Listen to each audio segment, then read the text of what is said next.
Bonjour, ici Emmanuel Marseille. Je me trouve actuellement en Savoie, en compagnie de mes compères Constantin Belogourov et Marc Hilde.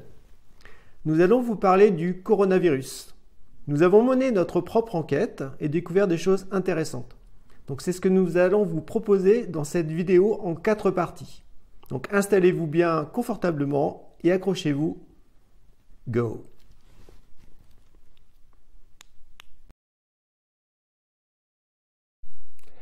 Dans cette première partie, nous allons aborder différents faits que nous avons trouvés sur Internet et dans la presse, à la fois sur des sites français, des sites anglais, des sites allemands, des sites russes. Donc on a fait des recherches dans de multiples directions. Donc nous vous invitons à poursuivre vous-même les recherches par rapport à ce que nous allons vous dire, car ce sont juste des faits pour vous donner des pistes de réflexion. Donc la première chose à comprendre, c'est que le coronavirus est quelque chose de naturel et existe depuis très longtemps. Il en existe également qui sont fabriqués en laboratoire et qui sont brevetés. Le but de ces brevets, c'est de chercher des remèdes pour d'éventuels problèmes sanitaires de façon à trouver des vaccins ou diverses solutions médicales. Maintenant, nous allons aborder quelques éléments chronologiques histoire de poser le décor. Donc on va commencer par un élément assez surprenant, à savoir qu'en 1981, le romancier Dean Koontz a écrit un bouquin qui s'appelle The Eyes of Darkness. Donc c'était un roman de science-fiction, un thriller, dans lequel il évoquait la création d'un virus dans un laboratoire d'armes chimiques en Chine à Wuhan et qui a entraîné une pandémie mondiale en 2020. Exactement en 2020, et que de nombreuses personnes sont mortes d'insuffisance respiratoire. Donc est-ce une coïncidence ? Ou ce roman a-t-il servi d'inspiration à des gens mal intentionnés? À vous de répondre à cette question. Deuxième élément marquant par rapport à cette histoire de coronavirus, c'est qu'il y a eu 2 simulations de pandémie ces dernières années. La première, c'était en Allemagne, en 2012. Il y a un rapport qui est sorti en janvier 2013, dans lequel on évoquait, là encore, une pandémie mondiale reliée à une modification du virus SARS. La deuxième simulation a eu lieu en octobre 2019, donc c'est très récent, le 18 octobre 2019 pour être précis. Ça s'est passé à Baltimore. Et cette simulation a été réalisée par d'éminents épidémiologistes, des virologues, ainsi que diverses sociétés comme notamment le Forum économique mondial et la fondation Bill et Melinda Gates. Donc au cours de cette simulation, qui touchait là encore un coronavirus qui s'est répandu dans le monde entier, eh bien ils ont totalisé pas moins de 65 millions de morts au bout de 18 mois. Donc c'est quand même énorme. Autre point qui nous a aussi interpellé, donc je précise que cet événement s'appelle Event 201 que vous trouverez facilement sur Internet. Autre chose marquante également, c'est que au moment où cette simulation a eu lieu le 18 octobre 2019, eh bien les Jeux olympiques militaires ont commencé à Wuhan le 18 octobre 2019 également, qui se sont échelonnés jusqu'au 27 octobre. Là encore, est-ce une coïncidence? Il semblerait qu'il y ait un certain nombre d'éléments qui se regroupent. Ensuite, le premier cas de coronavirus à Wuhan a été découvert le 17 novembre 2019. Donc il faut savoir que Wuhan est une ville un peu particulière. Donc elle se trouve dans la province de Hubei en Chine. Donc c'est une ville constituée de 11 millions d'habitants et qui est une ville pilote en termes de la 5G.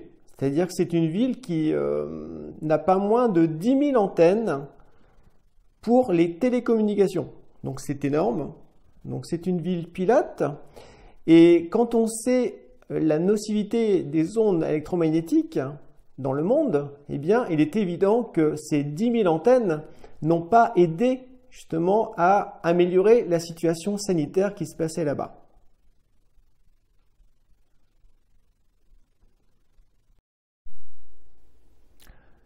Donc moi je vais faire un zoom sur ce qui s'est passé en France. Donc on se déplace là, on était en Chine, premier cas qui a été constaté le 19 novembre 2019. En décembre, l'épidémie prend de plus en plus d'ampleur. En Chine, en France, les premiers infos concernant l'épidémie, ou en général dans les médias, ils commencent à circuler 21, 22, 23 janvier. Néanmoins, le 13 janvier, la ministre de la Santé française, Agnès Buzyn, elle interdit l'utilisation d'un certain médicament qui s'appelle chloroquine, qui jusque-là était en vente dans les pharmacies sans prescription. Donc le 13 janvier, ce médicament est classé comme substance vénéneuse, et donc pour l'acheter, il faut avoir une prescription là. Le 24 janvier, c'est le premier cas d'un Français qui est infecté par coronavirus, qui est constaté. Entre-temps, tout ça ne circule pas du tout dans les médias, mais entre-temps, les Chinois font appel à un médecin épidémiologue très connu au niveau mondial français, Didier Raoult, pour qu'il leur fournisse des informations comment ils peuvent utiliser ce médicament chloroquine pour traiter les malades infectés par coronavirus. Et vers le 23-24 février, les Chinois ont fait un retour au Didier Raoult, disant que ce médicament s'avère très efficace dans le traitement des infectés. Le 26 février 2020, Didier Raoult publie une vidéo sur YouTube qui est censurée par le ministère de la Santé français.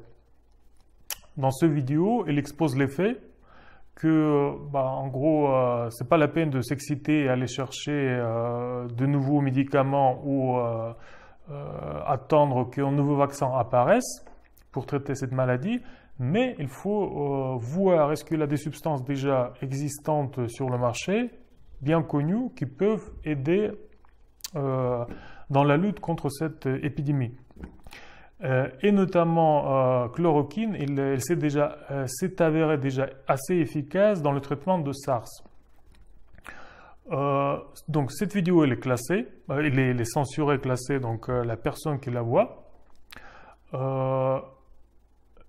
Entre-temps, le 16 mars, il y a une autre information qui était complètement ignorée par les médias européens. Ce qui s'est passé le 28 février. Donc, le chef d'État chinois, Xi Jinping, il remercie son homologue cubain pour l'aide que la Cuba a apportée à la Chine dans le combat contre cette maladie. Et donc, il s'agissait de médicaments qui s'appellent interféron alpha-2b récombiné, qui s'avèrent très efficaces dans les cas graves quand un infecté passe déjà dans les urgences. Donc, chloroquine, c'est plus pour traiter un malade qui est en charge virale, qui est infecté. Mais si la maladie passe dans la phase terminale, on va dire, là, c'est plus le virus qui est problématique. Il faut traiter le malade différemment, et donc c'est ce médicament qui s'avère assez efficace, la cubain. Donc pareil, cette information, elle était complètement ignorée par les médias. Le 17 mars, président de la République française ordonne le confinement de toute la population à partir de midi 17 mars. Le 16 mars, juste la veille, Didier Raoult publie une autre vidéo. Cette vidéo, elle est faite pendant son exposé à l'Assemblée générale des hôpitaux à Marseille, où il expose toutes les informations que les Chinois lui ont fournies dans leur combat contre la maladie. En fait, c'est les infos très utiles pour les médecins qui vont après traiter les malades dans les hôpitaux. Et donc, c'est ce qu'expose Didier Raoult dans cette vidéo. On est donc 17 mars, confinement. Le 18 mars, les infos très rapidement, le même jour, le 17 mars, les infos très rapidement, elles sont reprises par le fameux Elon Musk, le milliardaire, voilà, le chef de l'entreprise Tesla, etc., qui dans son Twitter fait un post où il dit en fait qu'apparemment elle est un médicament très efficace dans le combat contre cette maladie. Ces propos sont soutenus par un certain médecin de l'école médicale de Stanford, Rigano.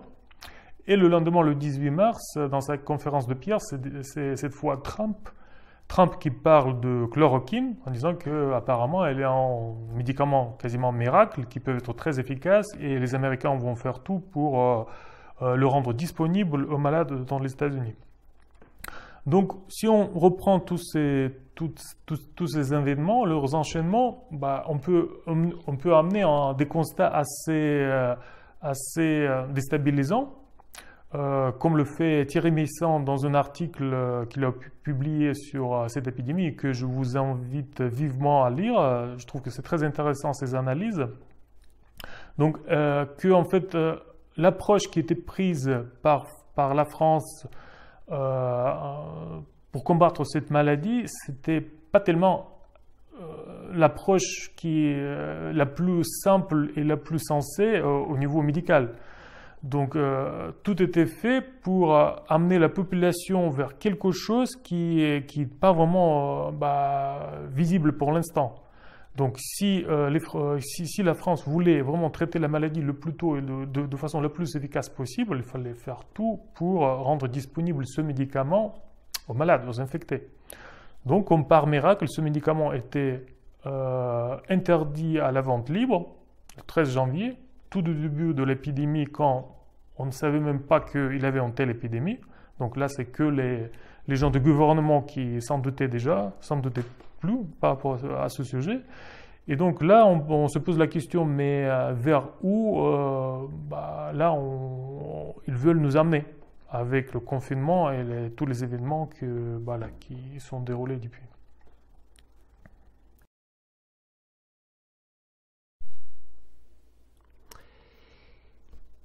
Je vais vous parler de la gestion de la crise, donc des différents États. Donc ce qu'on a vu et ce qu'on a lu dans les journaux, c'est que les États s'y sont pris différemment pour gérer la crise donc, du coronavirus. Le Covid-19, CO pour corona, V pour virus, D pour disease, maladie en anglais, et 19 pour 2019. Donc il y a les États qui ont fermé assez tôt leurs frontières, comme par exemple l'Autriche, la Pologne, le Danemark. Il y en a d'autres qui n'ont pas fermé leurs frontières, mais qui ont surveillé leurs frontières, comme par exemple l'Allemagne. Il y a aussi la Suisse, dans ce cas-là. Et d'autres qui se sont laissés comme envahir par le virus. Enfin, ils l'ont laissé venir en fait, ils n'ont pas fermé, ils n'ont pas confiné les gens au départ, en tout cas la Hollande, les Pays-Bas, et aussi l'Angleterre. Voilà, donc il y a eu des différentes stratégies comme ça pour voir. Et la France a, il est vrai aussi, une situation très particulière, il faut le dire, puisque la France n'a pas fermé ses frontières. Elle a confiné les gens chez eux, ils ont gardé une distance réglementaire d'1 mètre, d'1 mètre 50, et le stock de chloroquine a disparu. Troublant, non? Alors, qui pilote un petit peu tout ça? Comment ça fonctionne un petit peu comme ça, de manière séquentielle dans le temps? Donc, il y a l'OMS, qui est l'Organisation mondiale de la santé, qui donne des chiffres. Elle recense les cas, les cas cliniques, ceux qui vont chez le médecin ou à l'hôpital, et les morts. Et donc, on a, à l'heure actuelle, au 25 mars, environ 440 000 cas déclarés dans le monde. Okay, et malheureusement, 20 000 morts, déjà. Mondialement, 20 000 morts au niveau mondial. On a en France 20 000 cas recensés, et environ 1000 morts. En Belgique, 5000 et 200 morts. En Suisse, 10 000 et 150 morts. Et au Québec, 3000 ou 30 morts. Donc, ils se débrouillent bien au Québec. Salut la gagne. Et donc, alors, ce qui est quand même intéressant, c'est que le professeur Didier Raoult,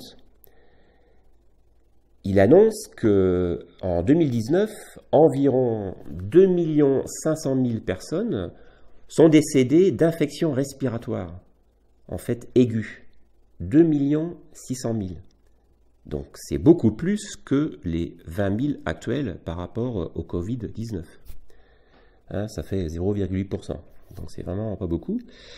Et par rapport à la grippe, par exemple, hein, parce qu'on essaie de comparer par rapport à la grippe, hein, d'ailleurs il y a beaucoup de gens qui cherchent grippe, mais bon, c'est difficile de trouver sur Internet aujourd'hui, on n'a plus vraiment les chiffres, quoi. Mais en 2017, Didier Raoult, toujours le même professeur, là, il estime environ les décès entre 14 000 et 20 000 décès en France par rapport à la grippe. Donc là aussi, 1000 aujourd'hui hein, par rapport au coronavirus et 14 000, 20 000 par rapport à la grippe en 2017. Donc il y a quand même un gap. Donc, pour lui, on va dire, ce climat de peur qui est généré, on va voir comment, est légèrement exagéré, en tout cas aujourd'hui, hein, vu les chiffres qu'on a. Alors, il est vrai que l'OMS donne les chiffres, mais on sait aussi que l'OMS ne joue pas tout à fait franc jeu, hein, ils gonflent un peu les chiffres. Ils ne prennent pas en compte ceux qui contractent le coronavirus, mais qui en sont beaucoup moins affectés. Et donc, ils ne vont pas chez le médecin, qui ne vont pas à l'hôpital, et puis ça passe, quoi. Donc ça, c'est pas comptabilisé. D'ailleurs, je rappelle qu'en Chine, la Chine n'a jamais été mise en quarantaine en tant que pays global. Bon, c'est vrai qu'il est grand, un pays. C'était juste Wuhan qui a été mis en quarantaine, parce qu'il y a eu quand même 2500 morts. Mais bon, comme on l'a rappelé avant, la 5G n'a pas aidé, ça c'est sûr. Donc du coup, l'OMS donne des chiffres, gonfle un petit peu, enfin, vous voyez, un petit peu.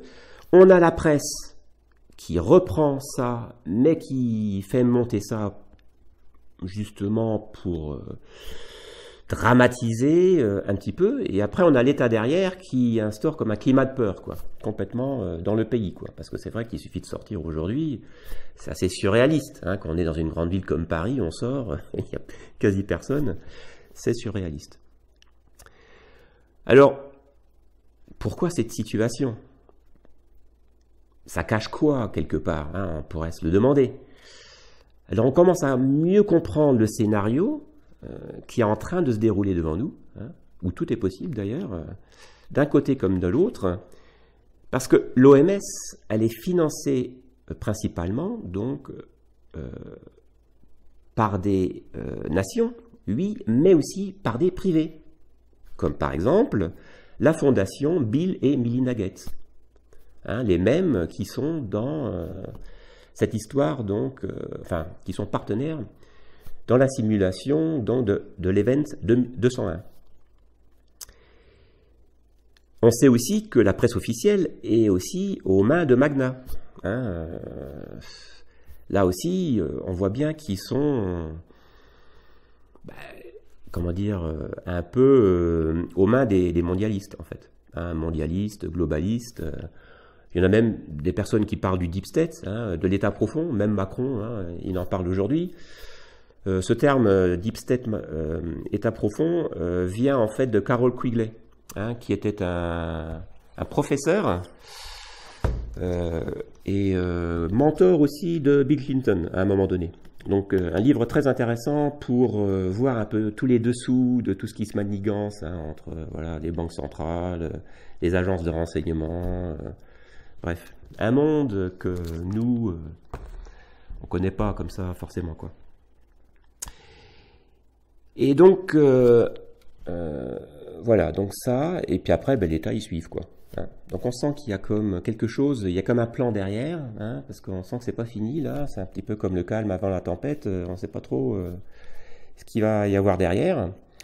Mais par contre, ce qu'on sait, c'est que l'OMS est une institution, hein, spéciale de l'ONU, l'Organisation des Nations Unies.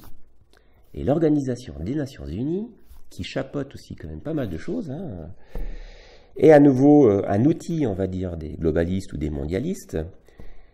Et ils ont comme un agenda, l'agenda 2030. Hein, vous pouvez taper sur Internet agenda 2021, hein, ils ont pris peut-être un peu de retard, non c'est 2030. Et l'agenda 2030, c'est un plan de fou quand même. Hein, cet agenda prévoit quoi? En fait, c'est le recensement et le contrôle de tout ce qui bouge sur Terre. Hein, les plantes, les animaux, les hommes, hein, et puis tous les moyens de production, de nourriture, d'énergie. Donc là aussi, si vous voulez aussi en savoir plus, hein, il y a une américaine en fait aussi, à nouveau, qui a un petit peu investigué ça, qui trouvait ça aussi, elle, troublant, hein, le moins qu'on puisse dire, Rosa Quare. Et vous trouverez donc des vidéos YouTube sur Internet concernant donc l'agenda 2021 ou l'agenda 2030 et ce qui se cache derrière.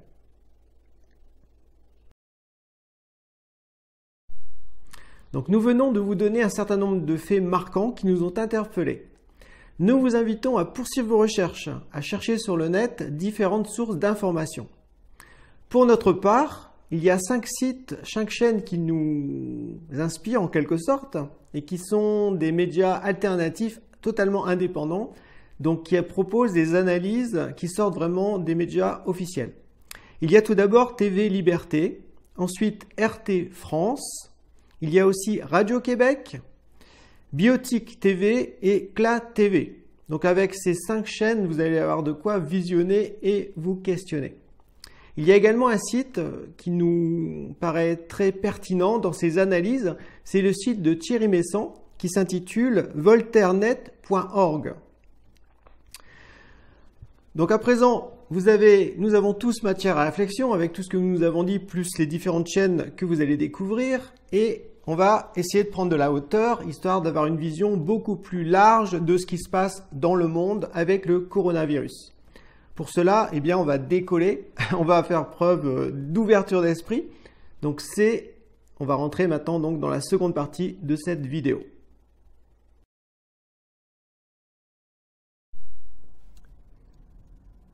Donc rien de tel que de prendre un peu de hauteur avec Peter Denoff, ce philosophe et enseignant spirituel bulgare. Il est né en Bulgarie en juillet 1864 et il nous a quittés le 27 décembre 1944 à Sofia.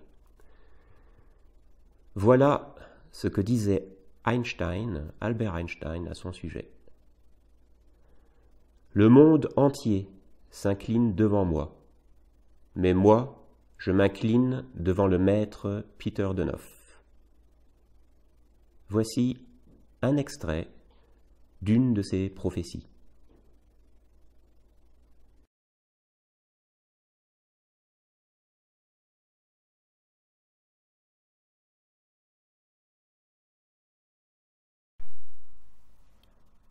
Notre système solaire traverse maintenant une région du cosmos où fut autrefois détruite une constellation qui a laissé son empreinte, sa poussière. Cette traversée d'un espace contaminé est une source d'empoisonnement, non seulement pour les habitants de la Terre, mais pour tous les habitants des autres planètes de notre galaxie. Seuls les soleils ne sont pas affectés par l'influence de cet environnement hostile. Cette région se nomme la 13e zone. On l'appelle aussi la zone des contradictions.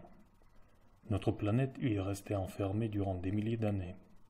Mais nous approchons enfin de la sortie de cet espace de ténèbres et nous sommes sur le point d'atteindre une région plus spirituelle où vivent des êtres plus évolués. La Terre suit maintenant un mouvement ascendant et chacun devrait s'efforcer de s'harmoniser avec les courants de l'ascension. La Terre, le système solaire, l'univers, tout se meut dans une nouvelle direction sous l'impulsion de l'amour. La plupart d'entre vous considèrent encore l'amour comme une force dérisoire, mais en réalité c'est la plus grande de toutes les forces. L'argent et le pouvoir continuent à être vénérés comme si le cours de votre vie en dépendait. À l'avenir, tout sera subordonné à l'amour, et tout le servira. Mais c'est à travers les souffrances et les difficultés que la conscience de l'homme va devoir s'éveiller. Ouais, ça marche.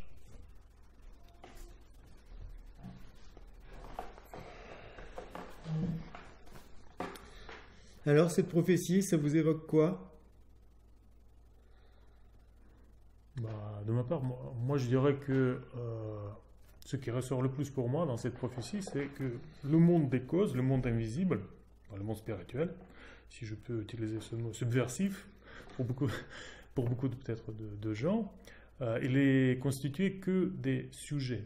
Donc, c'est-à-dire que des sujets, des êtres qui ont leur propre volonté, et après, cette volonté se manifeste dans le monde dans lequel on vit, dans le monde des sens physiques. Et donc, ce n'est pas des concours des circonstances qui fait que des choses qui changent. Voilà. Donc là, c'est des conséquences de quelque chose. Et deuxième point que je soulignerais, c'est en fait que nous, on est aussi des sujets. Même si la science matérialiste, ou plutôt des interprétations matérialistes, ils veulent nous faire croire que on est juste des êtres conditionnés, c'est nos instants qui agissent, ou des molécules notre molécule dans le cerveau qui se met dans certaines positions, qui fait que, donc quand même, moi je dirais qu'on est des sujets et on a notre libre volonté, qu'on peut nous inscrire dans ce contexte général ou le rejeter, donc voilà, sombrer dans désespérance, et voilà, tout ce qu'on peut dire par rapport à ça. Ouais. Donc toi tu parles du fait que comme dit Peter Donos, il y a des êtres plus évolués dans le cosmos, donc ce sont des êtres spirituels, voilà, qu'on ne voit pas, qui sont invisibles, et en même temps leurs actions peuvent avoir un impact aussi concret dans le monde matériel. Parce que par rapport à ça, justement, j'ai trouvé en faisant quelques recherches sur Internet au niveau des données scientifiques, au niveau de l'espace, tout ça, eh bien certains affirment que notre système solaire en fait est rentré depuis 2012 dans une nouvelle zone de l'espace où se trouve un nuage énergétique très puissant provenant du soleil central de notre galaxie, Alcyone, et que dans ce nuage, eh bien, l'énergie vibre beaucoup plus fortement. Ce qui fait que notre système solaire entre dans une région, on va dire, qui vibre plus fortement, et donc ça entraîne des perturbations. D'ailleurs, la NASA et puis les scientifiques russes ont remarqué vraiment depuis ces dernières années que les atmosphères des planètes de notre système solaire ont changé. Par exemple, la Lune a maintenant une atmosphère. Mars a perdu ses calottes polaires. Et en fait, chaque planète comme ça de notre système solaire a vécu des modifications. Donc forcément, si toutes les planètes de notre système solaire sont touchées, la Terre aussi, en fait, est touchée par ce changement, on va dire, d'ambiance énergétique spirituelle, en quelque sorte.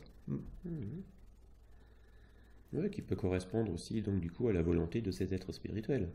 Parce qu'au niveau, donc du coup, qui nous impacte nous aussi, vivants, ici sur cette planète.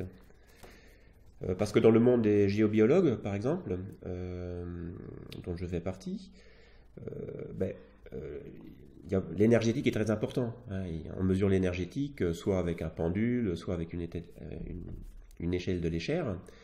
Et il est vrai qu'il y a encore quelques années, le taux vibratoire pour ne pas tomber malade était comme mis à 6005. Ça, c'est André Bovis qui avait créé donc une sorte d'échelle. Et 6005, 9000, c'était le taux vibratoire normal de l'être humain de l'époque. Mais donc c'était hier en fait. Parce qu'aujourd'hui, justement, il parle beaucoup de 2012, 2014. C'est intéressant par rapport à ce que tu as trouvé. Ce 6005 est monté. Alors, il y en a qui le poussent jusqu'à 12005 aujourd'hui. Si on est en dessous, on est malade. Alors, c'est pas ce que je mesure moi exactement. Moi, je pensais 9000 plutôt. Mais bon, après, mesurer comme ça l'invisible, c'est pas évident. Mais ce qui est intéressant, je trouve, là, dans ce qu'on échange, c'est ce fait que notre galaxie donc, quitte une zone perturbante.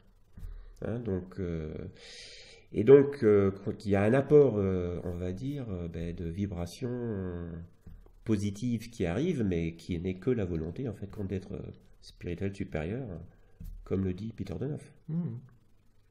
Et donc, ça explique peut-être aussi certaines choses qu'on peut voir sur la planète aujourd'hui. Oui, comme un réveil des consciences, en fait, ou une ouverture spirituelle plus grande. Tout à fait. Bon, voilà, nous venons de boucler cette deuxième partie de vidéo. Nous allons maintenant rentrer dans la troisième, qui s'intitule « Derrière le décor officiel ». C'est parti.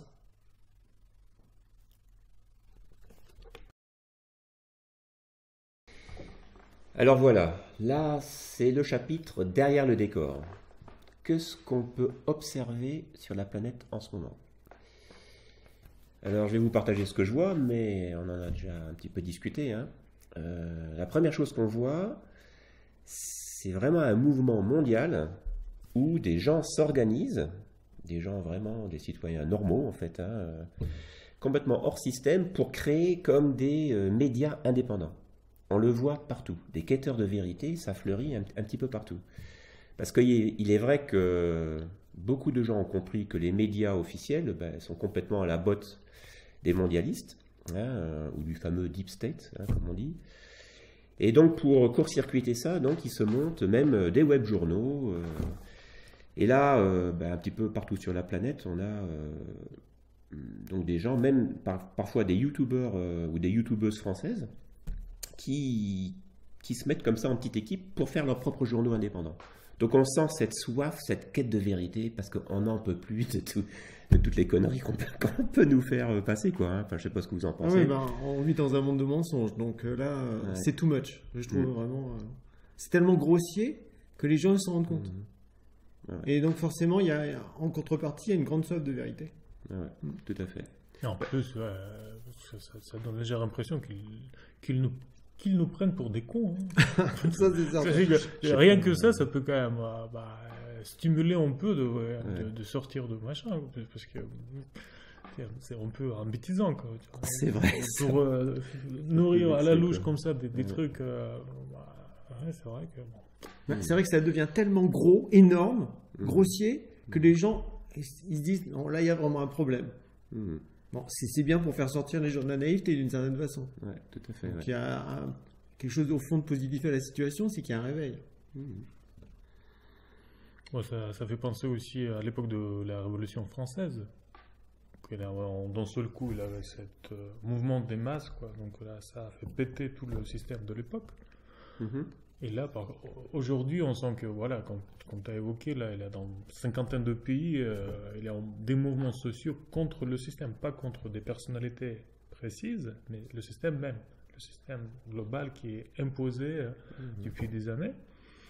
Et par un concours des circonstances assez surprenantes, on voit que là que les gens veulent bouger, veulent créer d'autres réseaux, veulent entrer en communication, là on a une épidémie qui arrive, qui confine. Voilà, on est confiné, quoi, comme si notre volonté est entravée de certaine manière. Donc voilà, ça fait drôle un peu. Ouais. C'est vrai que la volonté est peut-être entravée, mais les gens continuent, par exemple, à poster. Il y a même des web journaux très très intéressants, comme celui du Québécois, Alexis Cossette. Et donc qui sont quand même très éclairants. Donc ça, c'est une chose. Il est vrai aussi que dans tout ce que tu dis, c'est vrai qu'il n'y a jamais eu autant de mouvements d'insurrection, mais pas du tout instrumentalisés, pas mis en place par les mondialistes, puisqu'ils mettent aussi en place des contre-mouvements où les flics n'ont pas tiré dessus. Mais les Gilets jaunes, on peut dire que c'est bien un mouvement, en France, en tout cas, un vrai mouvement qui monte de la base, quoi. Mais on le voit partout, Hong Kong, l'Algérie, le Liban, où à la tête, il n'y a que des pourris, les gens, ils se lèvent aussi, quoi. On voit ça, donc effectivement. Qu'est-ce qu'il disait Thierry Messant dans son article? Au moins 48 pays? Oui, cinquantaine, ouais. Une cinquantaine de pays. Mais ce qui est particulier, en fait, c'est des mouvements contre le système.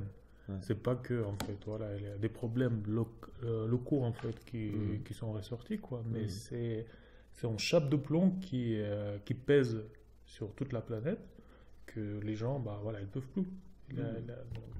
Après, forcément, là, le système essaie de récupérer ça, quoi, de créer des contre-mouvements et tout, des projets, on va dire, médiatiques sous l'enseigne de rébellion, quoi. Mais c'est pas en rébellion, quoi. Mais là, on sent que ça bouge, ça monte, ça bouge. On est sur le volcan. Et moi, ça m'évoque le fait qu'il y ait comme une sorte de plan obscur, on va dire, en arrière-plan des gouvernements du système, qui ont petit à petit posent leurs pieds sur l'échiquier mondial, et donc qui prennent possession de tout. Parce qu'en fait, les États n'ont plus, on va dire, leur autonomie. Ça dépend de l'Europe, ça dépend d'autres choses. Et en fait, là, on voit qu'il y a, c'est comme si une volonté réelle de vouloir, au fond, détruire l'identité de chaque pays, la culture. Oui, tout à fait, ouais. Et ça ça pousse aussi les gens à se révolter, parce que c'est comme si on leur coupait leurs racines pour qu'ils deviennent des objets, en fait, une marchandise, en fait, au sein du Deep State ou du Nouvel Ordre Mondial. On peut l'appeler de plusieurs façons. Après, bon, on va certainement nous traiter de complotistes, peu importe. En tout cas, déjà, l'aspect complotiste, il faut savoir que c'est la CIA qui a créé ça pour justement cacher ces affaires douteuses. De toute façon, quand quelqu'un mettait en lumière des choses qui n'étaient pas juste ce qu'il faisait, on se moque de cette personne, en fait, on la salit pour que justement elle soit prise en dérision. Et ça, c'est intéressant. Ils ont pensé à tout. Ces gens-là, ils pensent beaucoup. Donc, oui, tout à fait. Mais je pense que ça prend moins. Parce que les gens ont quand même moins peur. Parce qu'à force de terrorisme qui est sponsorisé, en fait, toujours par les États, en fait, qui sont complètement contaminés par l'État profond, le gouvernement français, on voit bien aujourd'hui qu'il y a comme une course contre la montre. Parce que là, il y a comme un calme apparent dehors, mais on voit qu'il y a comme une course par rapport aux médias qui perdent, les médias officiels qui reposent que sur le mensonge, et puis les réseaux sociaux qui s'organisent pour faire circuler l'information. Et on le voit que l'histoire, le narratif, on commence à voir un peu ce qu'il y a derrière. Que ce que veut le Deep State, mais on le voit avec tout ce qui est smart, on va dire. On met sur le marché un smartphone pour déjà aguicher un petit peu la personne. C'est vrai que ce sont des outils super pratiques et tout. Ensuite, on passe à la smart grid où tout l'énergétique doit être comme piloté d'une centrale. Après, on a la smart city. Et puis petit à petit, on arrive à ces programmes type 2030 de l'ONU qui dissout un petit peu toutes les frontières pour englober le monde dans une mettre sous cloche, comme on disait avant. Mais je ne pense pas parce que cette histoire de peur prenne le dessus.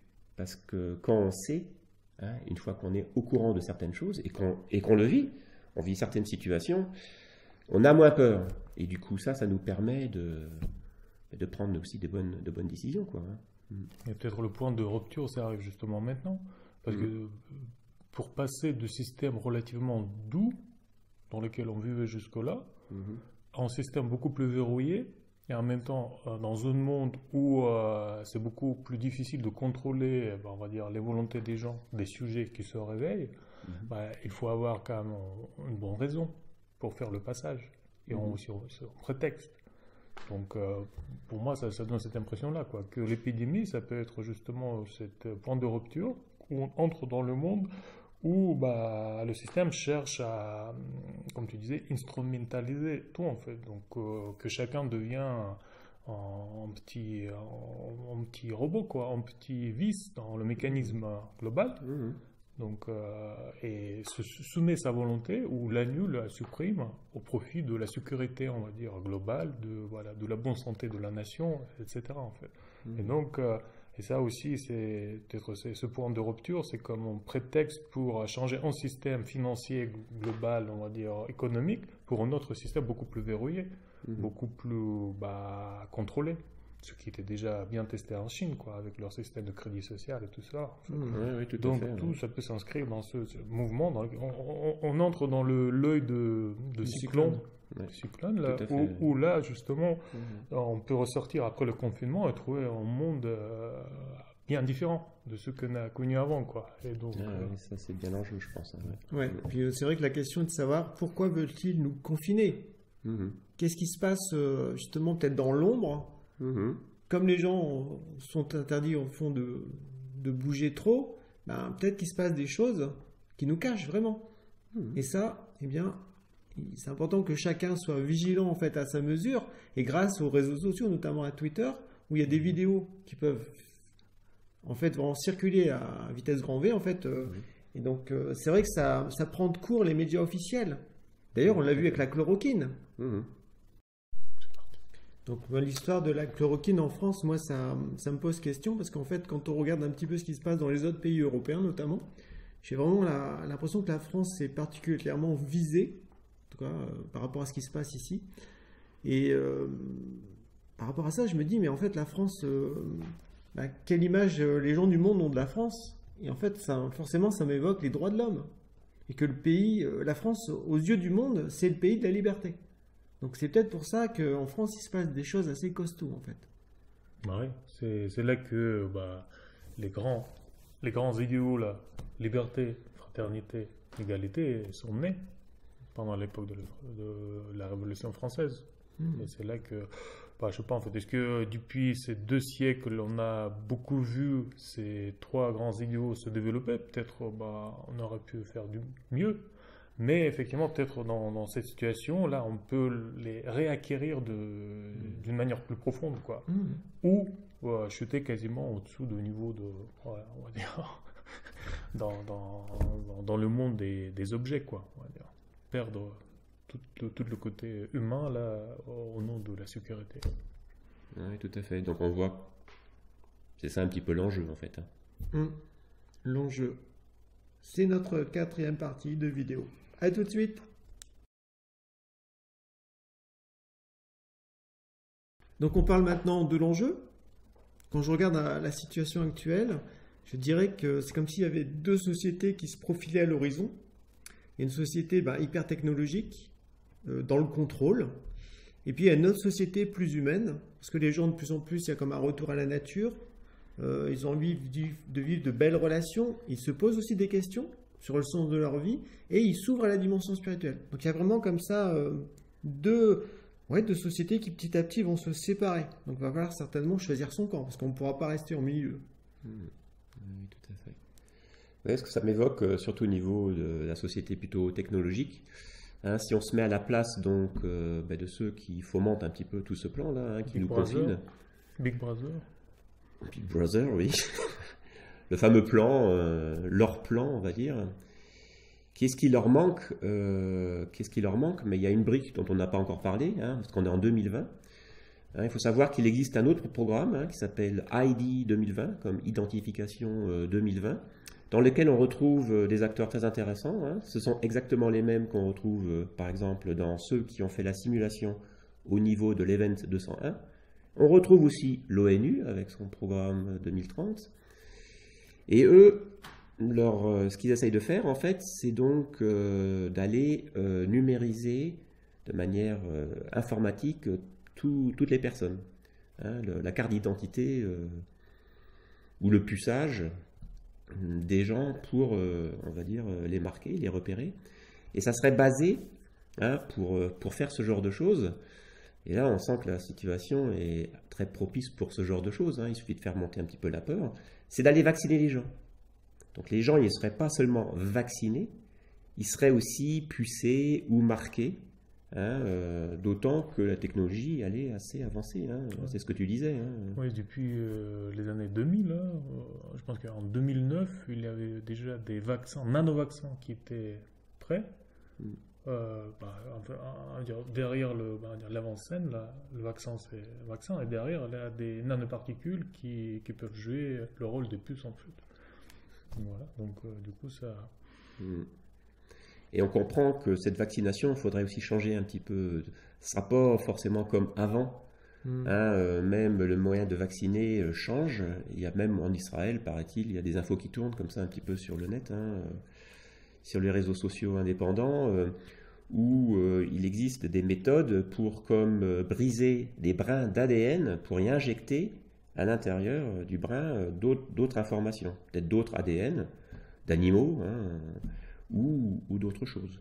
Donc la technologie existe et Dieu sait ce qu'ils vont déployer maintenant. Mais là, on voit bien ça. Et la deuxième chose qu'on peut voir aussi, et on comprend mieux du coup, tout cet engouement des États pour la 5G. Parce que si tout le monde est connecté, il va falloir que l'information circule. Et là, la 4G ne sera pas suffisante. Donc il faudra de la 5G, de la 6G. Et d'où le fait qu'ils poussent ce genre de programme au-delà de toute précaution médicale. Il peut y avoir 1000 scientifiques reconnus sur la planète qui disent « Non, la 5G, c'est hyper dangereux ». Ça ne les intéresse pas. Donc c'est là qu'on voit qu'eux, ils ont choisi leur camp, et c'est à nous de choisir le nôtre. Donc c'est en fait le choix entre la chute au-dessous de seuil de, on va dire, d'humanité. l'humanité, là. Là, on se retrouve dans un monde des objets, des choses, mais on n'a pas des choses. Tout à fait. Là, d'ailleurs, tout à l'heure, j'avais l'impression que tu as bien choisi la pilule bleue, quoi, dans l'espoir, quoi. Mais effectivement, là, on a des êtres. Et qui dit des êtres, il dit en fait, on est des êtres trinitaires, tripartites. Donc au niveau, on va dire, de notre esprit, on peut réfléchir par soi-même, en dehors de l'influence des facteurs extérieurs, et on peut échanger avec les autres, on peut communiquer librement avec des autres. Au niveau, on va dire, de notre sentiment, on ressent des choses, on compatit aussi, et on respecte. Donc le respect, c'est très important pour que les gens se sentent justement là, pris en compte de façon humaine, et pas comme des objets. Et au niveau de notre volonté, on peut agir pour soi-même, mais surtout on peut collaborer. Donc du coup, là, on retrouve dans cette tripartition, on retrouve les trois grands idéaux de la Révolution française. Liberté pour la réflexion, pour l'esprit, pour, on va dire, la tête. Égalité au niveau de sentiment, on est des êtres égalitaires, on se respecte. Il n'y a pas un être qui est plus valeureux que l'autre. Au niveau de la volonté, on peut tendre vers un peu plus de fraternité, parce qu'on a des membres d'une grande famille, des êtres humains. On n'est pas des animaux dans un troupeau, en loup pour en loup, quoi. Donc là, je pense que c'est vers cette société qu'on peut commencer à vraiment aller avec plus de conscience, là, maintenant, vu l'œil de cyclone là, qu'on traverse. Par rapport à ces trois aspects, on les retrouve bien dans les quêteurs de vérité. Parce que ce sont des gens qui se posent des questions, qui remettent en question justement les habitudes, ou les mensonges, tout ça.